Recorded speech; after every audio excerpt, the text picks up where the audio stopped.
This is Dashing Dan's Sporting Adventures podcast, and every Monday night, and you'll be able to get the podcast on all social media outlets and on Spotify.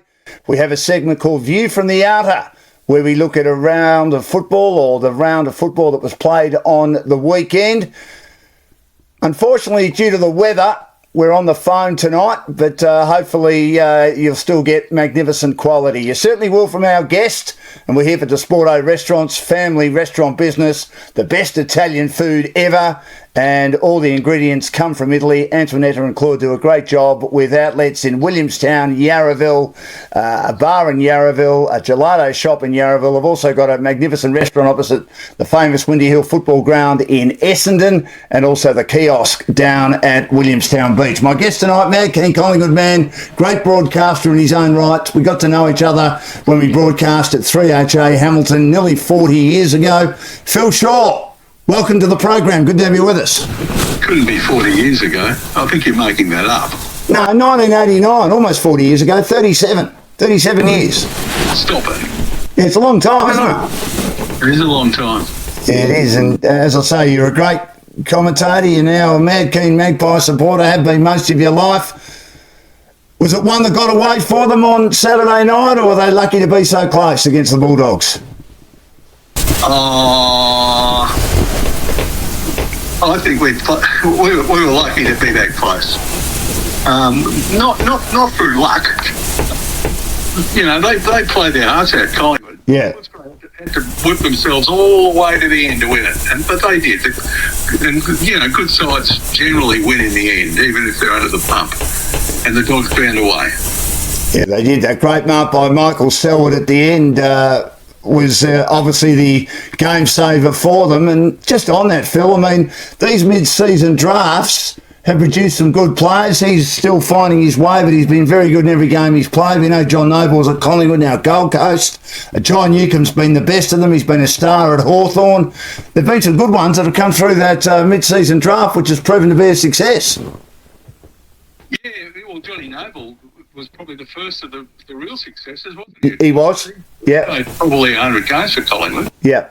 Or 100 plus. The knock on him was that he was too slight to actually handle the big hits and the big tackles, and that's probably still the knock on him. But by gee, he's got some other skills that when he's in full flight, he looks terrific, Johnny Noble. He certainly does. He's been playing pretty well for the Gold Coast this year, hasn't he? He's been doing a great job. Yeah, he's unlikely would have broken his heart. It broke our hearts, the supporters' hearts, that he missed that grand final side. After playing all of the year pretty much, and they left him out for Markov into that team, and the rest is history. Was it the right decision? I suppose it was. They won the flag, didn't they?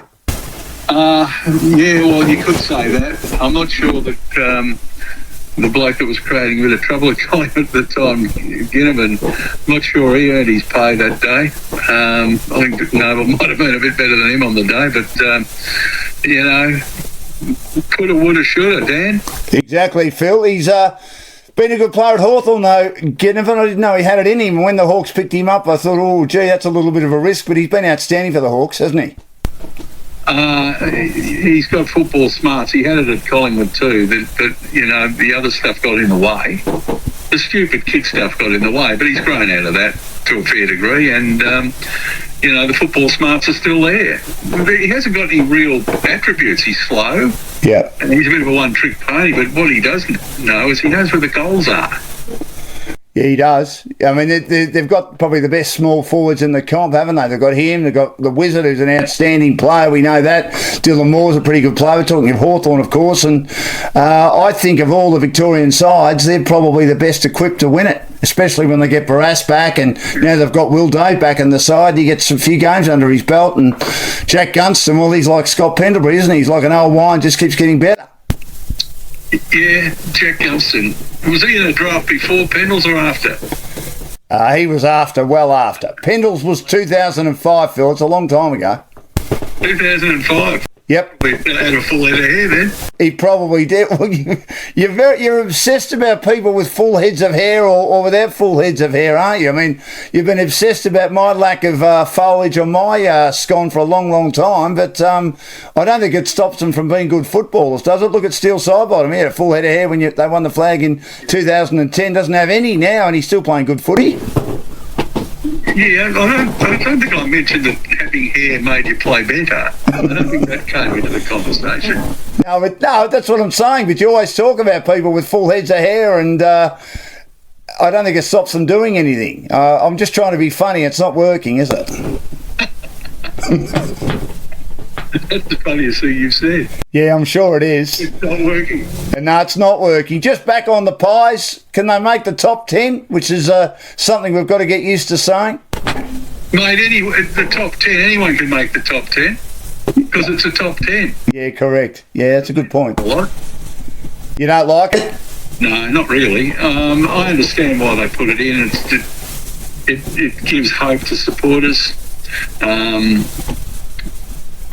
9th and 10th have always been perennial. I mean, Richmond ran 9th every year for about 12 in a row. I don't know what it was, but you remember they were perennial 9th place getters?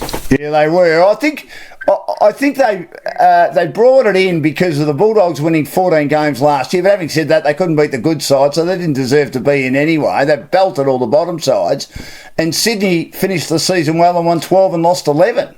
But we might have a situation, Phil, where a team could win 10 and lose 13 or win 11 and lose 12 and sneak in because they might have a good percentage, which, again, and I like the wild card, but if teams are winning more than they're losing, not if they're only winning 10 or 11 games. I mean, that is creating mediocrity, in my opinion. How about 7th and 8th are the wild card and you leave the 9th and 10th out? Because there's too many, there's too many. I mean, it's all about TV and it's all about bums on seats. It's about selling hope and all of the rest of it. But, how much hope have you got to sell? 9th or 10th, what are the chances? Pretty slim, you would expect. I think the only team that could do it, and on a couple of occasions they've made grand finals outside the top 4 and they won one, are the Brisbane Lions, but they're not in great form at the moment, are they? I think the Dogs might have too. Oh, the Dogs did it, yeah, but they only won one. Brisbane have made a couple of grand finals from outside the top 4 when the home and away form has not been brilliant, but they've found their form at the right time. But, I mean, this 3-week patch is as bad as they've played for a long time, isn't it? It's out of the blue. It's dumbfounding, really. Their mojo is gone.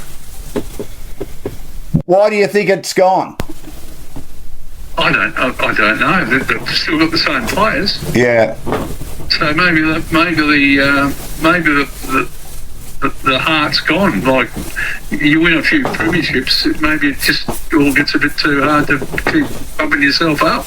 I don't know. I've never played in a winning grand final team. No, nor have I. I've hardly played any footy anyway. People have seen me play and I'm all arms and legs and a head full of you-know-what.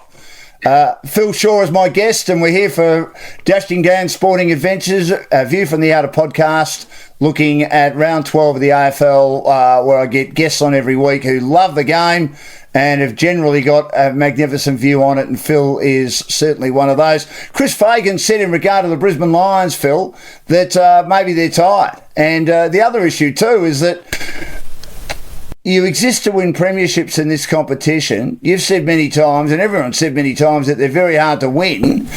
And then when you start having success and you play in finals regularly, you're behind the 8 ball the next year because of the obviously the collective bargaining agreement that's in place where players have got to have 8 weeks off, and you start your pre-season training 4 or 5 weeks after the other teams that have had poor years.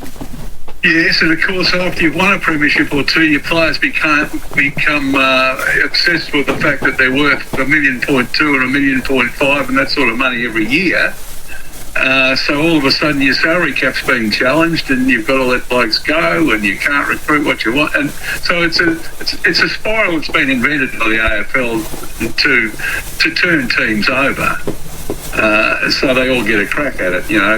preferably a new team wins every year for 18 years and then it revolves around again to the next, the one that won it 18 years ago.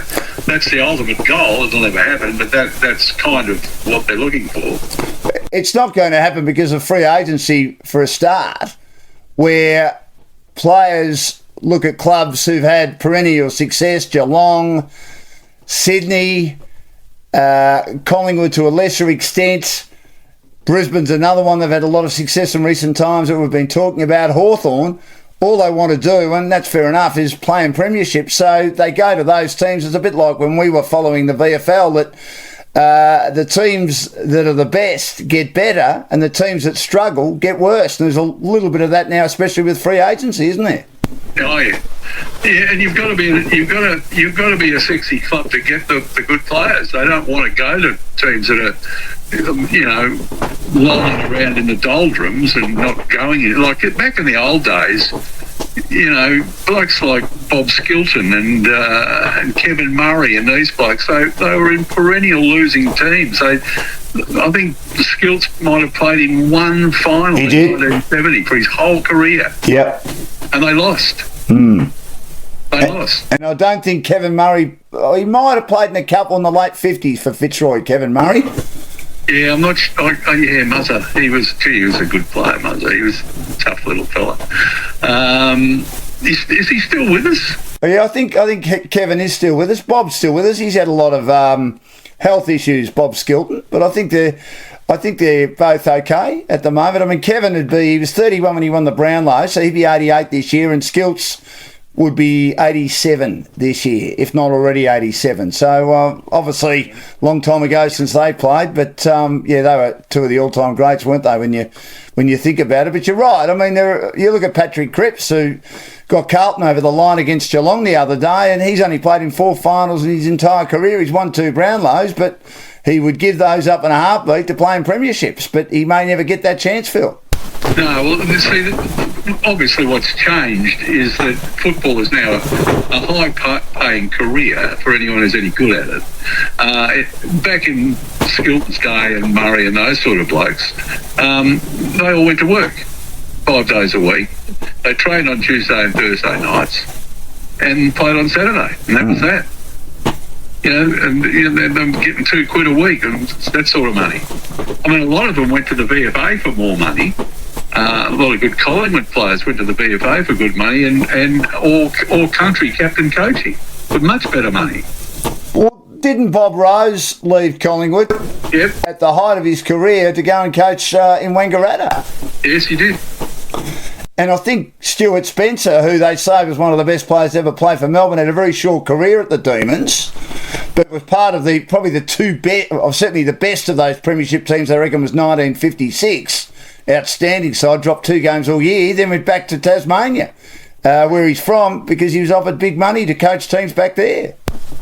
Geez, he might bob up in the new team in a couple of years. How old is he? Well, they would have to dig him up, Phil. He's been gone a long time. Oh, well. Yes. But anyway, you're right. I mean, the competition isn't as even as it should be. And that's a problem for sides that are always struggling. Hence why St Kilda took the attitude with Andrew Bassett, or I'm not a great fan of. I mean, Andrew Bassett's gone out and said, well, we're not going to be pushed around anymore. And then they go out and get these players, and then when the Bulldogs have a decent crack at Wilkie, who's probably, certainly their most consistent player, and Andrew Bassett says, how dare you have a crack at our player? And I'm thinking, well, it's all fair in love and war, Andrew, but just on the Saints, Ross Lyon, who I think treats the media appallingly. How well do you reckon they're going, Phil? I just think he's a coach for the now. He's a coach who's okay for 4 years, and then he gets sick of a place and the place gets sick of him. They need to start having success, don't they? Yes, I think that's why he's there. It's to drag him out of the doldrums, get him on the front page of, the newspapers, for want of a better, not that the front page of the newspapers is what it was, but you know what I mean. Yeah. He's a headline. He's a bloke who's used to getting his own way, and he went close to winning one with them. I was there. I was there for the draw and I was there for the follow-up. But for the luck of a bounce, and he's a premiership coach, and the whole world's turned. Well, it's a sliding doors moment, isn't it? They were pretty good the previous year against Geelong. I mean, they were very good all that year. They lost, I think, 3 games, including the grand final, by a combined total of just over 2 goals. They lost 1 game to Essendon with Nick Revolt missing a kick after the siren. They lost a narrow game against North Melbourne as well, where Todd Goldstein got on top. And then they lost the grand final in 2009. They completely dominated that season. So what's it tell you more about Ross Lyon or about St Kilda and its culture? It tells you more about luck. Because with an ounce of luck and some decent umpiring, Nathan Buckley's a premiership coach in 2018.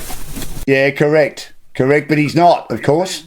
Yeah, that was definitely a free kick, wasn't it, as we digress here on Dashing Down Sporting Events' view from the Outer podcast for Desporto Family Restaurants based in Western Melbourne at Essendon, and also in the western suburbs of Melbourne in Yarraville and also Williamstown, and they also have the kiosk down on Williamstown Beach. I mean, you're exactly right there. That was definitely a blocking free kick that should have gone Collingwood's way, but it's a long time ago now, Phil, isn't it? Oh, yes, it's a long time ago. Don't get me started moaning and groaning about Collingwood's lost opportunities in grand finals. I'll take you back to 1964. This is the first one I was at. And it hasn't been much better since, although we have jagged 3 that I can remember and 5 in my lifetime. So it's better than some and not as good as others. I remember when Hawthorn won their first premiership. Yeah, that's right. And they've won 12. Or something? Yep. I mean, they're an outstanding side, Hawthorn. They're right in the mix again this year, Phil, aren't they? They've got a great coach in Sam Mitchell, and they've got all the bases covered. Sam Day's back. Barassa's about to return. They've got Ginnivan playing the best footy of his career. Nick Watson's a star. Moore's a star. Worry about their tall forwards a bit, but they've got every other part of the ground covered, I would have thought. Well, I'm trying to think who their tall forwards are off the top of my head. Well, Gunston's a medium forward who's taken it all before him this year. He's just playing like a 2-year-old. He is. He is. Who else have they got down? Well, Cal Shadir can't get a game. Yep. Dropping him. Mitch Lewis. Collingwood are a big tip to tip him over the line, apparently. So we'll see what happens there. You know who Collingwood need, Phil? And he's not getting much of a game. He did on Saturday when they destroyed Richmond. I'm talking of Hayden McLean of Sydney, because they've got a Marty who still hasn't signed yet. He's another one you could look at. Obviously, Charlie Curno's there and McDonald's there. I don't think Marty doesn't do it for me. Doesn't he? No. Why? No, well, I'm trying to clean it up. I can't think of a clean way to say it, so I won't say it. I just don't like his style of football. I think he's a bit... he doesn't do the hard stuff enough. There's a lot of footballers who don't. I don't mean he's weak. I don't mean he's... he hears footsteps. I don't mean it like that, but he's not a. He doesn't do the hard yards when the chips are down. He goes missing. What about McLean? He'd be handy, wouldn't he? Well, yeah, he would be handy, and he wouldn't be that expensive. You wouldn't think, but I mean, he'll be angling to win a premiership this year. So that. Who knows what happens next year? It's not rugby league where they sign up for 2 years in advance and just play on and no one cares. Well, exactly right. I mean, that's always been a fascinating aspect of rugby league. I'll never forget years ago, Parramatta and Newcastle were going to change their coaches, and it was announced before that season was starting that it was Brian Smith and Michael Hagar. One was going to Newcastle and one was going to Parramatta, and they were coaching those teams. And the decision was made and then announced before that current season was underway that they were coaching their teams that they were going to leave for the next year. So I thought that was a bit strange. But, I mean, I'm in favour of if someone wants to leave and then a decision is made mid-season, like Zach Merritt, that they're going to a different club the next year. I've got no issue with that happening in the AFL, but I don't think it ever will it? No, it's not our way. We're too parochial for our own club, and we're horrified if we hear someone's going somewhere else, and we pump them up to be 10 times the player that they were before you heard the rumour. One minute he's no good, and then he's going somewhere else. He's a superstar, and that's with all clubs. We looked at Collingwood looked at a heap of players. Well, I mean, every club looks at heaps of players all year, every month of every year. And they're years into the making, some of these transfers, 2 and 3 years away. So, it's all smoke and mirrors behind closed doors. But we like it like that, don't we? Because we only want to see the results. We don't want to, see all the toing and froing that goes into it for a long period of time before it happens. Well, I think, Phil, Collingwood have been looking at Ben King, haven't they, for a long time? Yeah, everyone has. I'd be surprised if Ben King comes. Yeah. He seems happy enough where he is, to me. I'm not sure how good they are, though. I mean, they drop matches when they're not expected to drop them. We saw them lose to Melbourne. I know, looking at that form at the MCG, that's not such a bad loss as it was on that Easter Sunday when they lost that game, because Melbourne's record of the MCG is 6 from 6. And then they dropped that game against North. I know they ran out of legs when they were a long way in front. So there's talent there, but is there enough talent? I just wonder whether losing players like Ainsworth, Butterick, Flanders, and even Farini, he's injured now at Essendon, which is sort of their second-tier players, means they're lacking a bit of depth if the top end gets injured. Well, that's the age-old problem with footy clubs, and it's only getting harder for them, not easier, with salary caps and number caps, and there's caps on everything, and you've got to be a genius to be able to put together a team that's going to last for 6 months before it all falls over. And look at Collingwood's injuries at the moment. There's just one team that they're being crucified by injuries to good players, and there are any number of teams in the same boat. With the limitations on your list, well, Collingwood haven't got a ruckman to put into the ruck. No, that's right. That's probably why they got beaten. But he's the right. Cameron's won the medal last year, the club medal, beat Dacos. But now they've changed the rules, and that's the end of Cameron. He's not a jumping hit man in the middle of the ground. He's a wrestler. So where do you play him? Do you play him centre-half back? Because Darcy Moore, to me, is nearly gone because of all the injuries he gets. Yeah, well, I thought the same thing with Cameron. I thought centre-half back would probably be a good posse for him almost. I don't know if he's got the robust attitude to be a lockdowns type, but yes, I think he may be able to, because he's such a good mark. He's a pack mark and he's a one-out mark. He's a very good mark. He makes a lot of footballs up forward and down back. And that's kind of his role now. But, the boy that was the jumping hitman is a bloke called Oscar Steen. Yes. He's been at the club for 3 or 4 years and got his first look at it earlier in the year and killed him. His first 2 knockouts in the middle of the ground went down Nick Dacos' throat. Yeah. And off he went. I thought, here we go. And then he went and did his Achilles. So, he's gone for the year. I mean, you look at someone like Sean Darcy at Freo, I don't think there's a spot for him, because Luke Jackson, this is the perfect role for him. They've got the 3 tall forwards. He can play in the ruck and just dominate games, and almost plays another midfielder, can't he, for Freo? And that's one of the reasons why they're flying. Oh, yeah, yes. Darcy's unlucky because he's the one that will slip through the cracks, you would think. For no real fault of his own. I don't know what style of ruckman he is. Is he another bash and crash? Yeah, he is. I mean, he's got a big body on him.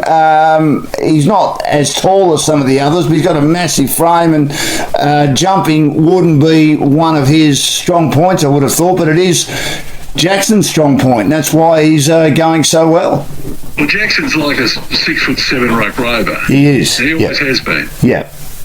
And, you can't buy blokes like that. Well, you can buy him. But there's not many of them going around that are like that at that height. And they've got, their forward line, Amos and the other full forward down there, Tracy. Yes. I mean, you'd have either one of those at full forward in any team. Correct. They've got two of them. And Voss. And running around. And Voss. And Patrick Voss, who's the smaller one. I don't know how tall he is. He's a bit bigger than Gunston, and he's a bit more mobile than Gunston. But he's a goal kicker, Voss.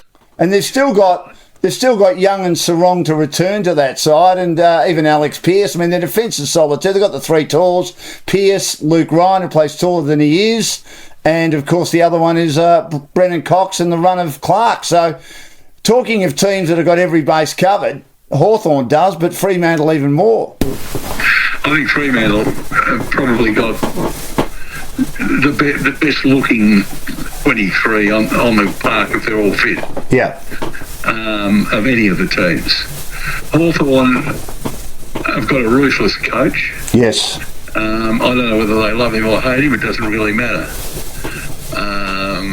Because he gets his own way. It's Sam Mitchell. He just does.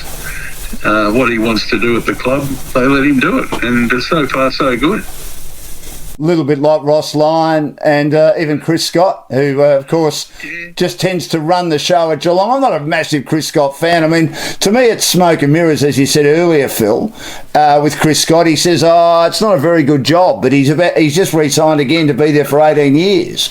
If it's not a very good job, and if it was a normal job, Chris Scott wouldn't have been there 18 years if he was just working in an office. But something about this job where it's massive money and Geelong keep having success, he keeps staying there, even though, as he said, I don't like the job much. Just looks at the pay slip every Thursday and it says $40,000 on it, and I think, that's not a bad money for the year. No, very good for him. Yeah, that's exactly right. But look, there. I reckon he'd be on $2 million, wouldn't he? Oh, I think so. You don't really know how much the coaches are on, do you? You only know how much the players are on. No, you reckon he'd afford a haircut, wouldn't you? But anyway, he doesn't. He looks so different to Brad now. I wonder if it's a conscious decision with the two of them to try and look different, because you couldn't pick one from the other. Well, I mean, one stage. Brad looks about 10 years younger than him. Chris. Yeah, Brad looks 10 years younger than Chris, I reckon now. No, I reckon it's the other way around. Do you? Chris has got the beard and the grey hair. Yeah, but he looks a bit of a cool dude, Chris, and poor old Brad looks like he's second in charge at the AFL. Well, I'm waiting for Dylan to get the bullet. And what, Greg Swan Tom Harley gets the job, doesn't he? Greg Swan gets number 2.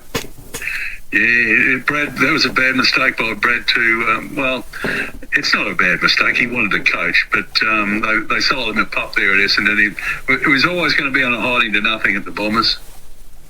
Yeah, exactly right. I mean, they didn't have a great list. He was told, well, not a porky, but I think that the club sold him a dream, sold him a story, and obviously I think it ended up being more fictional than non-fiction, and injuries haven't helped them. Adrian Dodoro's recruiting hasn't helped them. I mean, they picked up these free agents in Ben Mackay and Jade Gresham, who could play at St Kilda, but he can't play at Essendon because it was all part of Dodoro's way he recruits, that we're not going to give anything up. But we expect a lot in return, which is we'll get free agents so we don't have to give up a draft pick. But those free agents haven't been good enough. I'd put Ben Mackay at full forward like his brother. Would you? One thing he can do is catch the football. He can? Great marks. Yeah, he is good. He is good, but he hasn't worked at full back. I mean, their best defender is Ridley, who can't get fit and thinks maybe a change of scenery in Brisbane might help him. And I think he's looking to go, and obviously Merritt, they should clear him this time round. They should have last year. And Brad Scott has said he was happy for him to go, and I thought he was one of the ones who wanted him to stay, but the only one that really wanted him to stay was Andrew Welsh, which again just indicates the Essendon Mafia are in full swing. Well, James Hurd will get the gig you would expect, and I think that's the right thing to do. So, yeah, I don't agree with you. I think that it's the right thing for the club to scratch that itch. It'll either be successful or unsuccessful, but the itch will be scratched finally. But then they have another 4 years, Phil, if things don't go well, of no success, or 5 years of no success. I mean, the members and the huge coterie groups and the sponsors that have a massive say at that football club, they would have had enough by then. It would have been almost 30 years that they wouldn't have won a final. Well, they haven't had a massive say in it then, have they? If they've waited for 30 years with nothing. So they're used to being down. Yep. And Essendon, that's not the Essendon I remember. Well, Essendon, Collingwood, Richmond, and North Melbourne, Hawthorn. No, the top four: Richmond, Essendon, Collingwood. Who have I missed? Carlton, of course, because they haven't won a final for 100 years. So there's another one down. Look, being a Collingwood man, I love to see all these clubs down. Yeah. But for the good of football, they all need to be up. They do. All the big clubs need to be up. Yeah. Hawthorn aren't quite a big club yet, although they've won 13 flags or something, haven't they, he said. And they're very good out the eastern suburbs now. They've got a huge supporter base out there. They've built the new stadium or the new complex out at Dingley. It's a bit windy out there, so they need to put some wind farms up or some socks or something along those lines to try and... Mention wind farms. What's that? Don't mention wind farms. We've got enough of those dreadful helicopters all over Australia. Yeah, I agree with that. But, I mean, they just need to do something about trying to dissipate or reduce the wind, because it just attracts the wind too much out at Dingley. That's been the big issue. But, I mean, they're a powerful club, Hawthorn, Phil. They're a very powerful club. You put up a row of pine trees and in 30 years' time they'll work when they're grown. Probably. Yeah, you make a good point. That's what they used to do in farms. They'd put rows of trees for windbreaks. They did. Now, Phil Shaw is my guest on Dashing Dan's Sporting Adventures, View from the Outer. We're looking at round 12 of the AFL and just chatting about anything else in football. And as Phil and I usually do, talking rubbish, but it's good rubbish. And it's good to have your company on our podcast, which you can get on all social media platforms and Spotify. And our major sponsor, we'll give them a shout out again to Sporto. Great Italian food, best Italian food I've ever eaten in my life. And a shout out to also Claude and Antoinette. And they have outlets at Williamstown and also at Yarraville. They've got a bar at Yarraville, gelato shop, magnificent gelato as well at Yarraville. They've got the kiosk on Williamstown Beach and also a shop or a restaurant at Essendon opposite Windy Hill, which of course is a very famous ground. I mean, Geelong are a powerful club now, Phil. I mean, there's only 4 clubs in Melbourne that aren't powerful, and Melbourne is one of them because they still don't have a proper home. The Bulldogs are trying very hard to become a powerful club, and they're out of debt now, and they're helped by winning a premiership. St Kilda's another one as well that obviously is battling, and North Melbourne have always been battlers, even though when I was growing up in the 70s and 80s, especially the 70s, they were one of the most successful teams. Should have gone to Southport. Yeah, they should have. Yeah, I agree with that. They needed to go there, and I think they would have been pretty good, don't you reckon? The Southport Kangaroos and might have had a bit of success premiership-wise by now. Yeah, probably the Kangaroos. I've never liked the name Kangaroos for a club, but the Southport Sharks sounds pretty good to me. Yeah, it does. That's a good one. Why don't you like the Kangaroos? You and I have had this discussion many times about nicknames and about football clubs or sporting clubs having these made-up names like the Giants and the Suns. You hate them, don't you? I hate them. I hate all the American names. The Giants, the Suns, the Power. Just nothing names. Mean nothing. What about the Dockers? I mean, they talk about it now. It's Wharfie time. They've got that great new promotion when Freo needs a bit of a lift, like you get at the basketball when they shout out defence. Yeah. They bring out Wharfie time, and the Dockers might be in trouble. I'm quite happy with the name, the Dockers, because it's real. Yeah, it is. Little doctor, which is the win. I actually said back in the day when they were forming, I said, they ought to call them the Fremantle Doctors.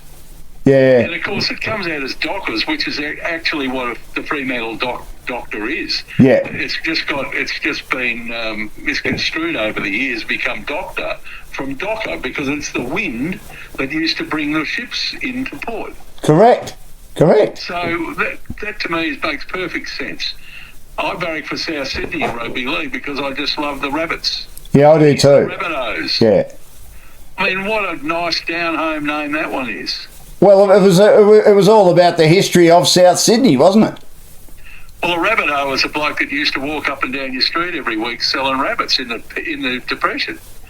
And he'd be yelling out rabbits and rabbitohs, and he was known as a rabbitoh. And it reminds me of the bloke who used to sell the peanuts, particularly Victoria Park. Remember him all those years ago? I do. He could hit you on the top of your head with a bag of peanuts from about 125 yards. Yeah, he could. That's right. He was a very funny man, wasn't he? With just a peanuts. That were the good old days out at the outer at Victoria Park, the Yarra Falls end, which was a very different part of the world, Phil, wasn't it? I was speaking to someone about it the other day at the football. He said, "Oh, yeah, somebody." I didn't know him. He was just a bloke sitting there. I said, he mentioned Victoria Park in the good old days. I said, the Yarra Falls end on the grass and the mud and the blood and the beer. Yeah. And he said, that's about right. And he said, what about the toilets? I said, yes. What about the toilets? They didn't work. Didn't they used to stink? Or you'd go in there and you'd have to get out straight away. I mean, you could smell it a mile away, couldn't you? Well, you got knee deep in it on a big game. Yes. None of the sewage worked. Yeah,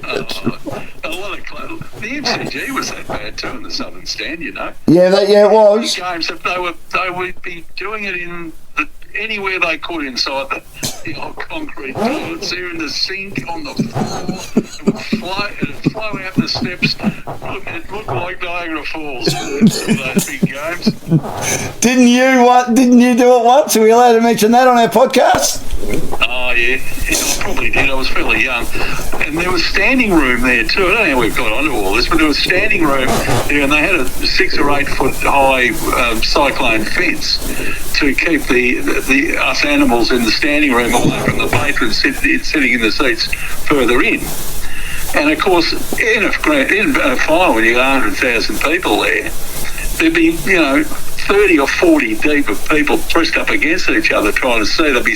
Kids would be standing on beer cans and whatever. But the blokes at the front of the cyclone fence, they had no chance of getting out to the toilet. So of course, what happened? They just had to go. They'd go anywhere. You know where they stood? Disgusting. Unbelievable. Well, I mean, that reminds me of the animal enclosure out at Moorabbin. Wasn't that one of life's great places? Well, I've never been there. No. I've never been to a football game at Moorabbin. Haven't you? No. No. I've been to Fitzroy. I haven't been there. I never went and saw a game there, Junction Oval. Yeah. Oh, you went to Brunswick Street, did you? Yeah, both. Right. Yeah, Brunswick Street and Hawthorn's Glenferrie Oval. Many games there. I kick the ball at goal and I go over the top of everything and land in the swimming pool. Yeah, correct. And at the other end, Hawthorn would want to be kicking at the other end in the last quarter because the grandstand was there to lend them support. And of course, the trains on the other side, which I only found out recently, they would go slowly when the football was on so the people could watch it. Yeah, that's right. Jack Dyer famously said it's the longest kick that's ever been done from Glenferrie Oval. It was kicked from centre half back. It landed in a goods train and it wound up in Terralgan. Something like that. There'll never be another Jack Dyer, will there? I mean, he's just one of the... No. I mean, as a commentator, I mean, where are you going for your holiday, Jack? I'm going to the French Riverina. You can't pull up your socks if you haven't got any on. Yeah, that's probably his greatest line. That and the other one about Pizzazzo being a good ordinary footballer. That's right. Very funny man. Well, Phil, just before we go, who wins the Premiership and can Collingwood make the top 10? Collingwood can make the top 10, but nearly anybody can at this stage. Yeah. And that includes Carlton. Unfortunately, yes. Sorry, Carlton supporters. Yeah. I'm trying to think who's out of the top 10 at the moment. We're only 11th. St Kilda are out. Port Adelaide are out. They've lost a lot of close games. Port Adelaide. They've been unlucky a bit. The Saints could make it. Yeah, they can. They've got to get their players back, though. They've got to get their players back. I think Adelaide. Where are Adelaide? Adelaide are just in. Adelaide are in. They're 6 and 5. I mean, Adelaide are okay, but I reckon if they don't make the top 10 this year, Matthew Nicks has had that many chances. 7 years, he has to go. Sadly, even though he's a nice guy, I think that's the problem. He's too nice. Well, you know my thoughts on sacking coaches. It comes a time when the pressure valve has to be released. Yeah. But a coach is only as good as the people around him. Correct. Yeah. And really only as good as his recruiting department. Very, very important. We've got Shane O'Brien over at Collingwood now because the other fella's gone. The old cheesy, he's our recruiting man, so we'll see how he goes. But a coach is like a manager in soccer.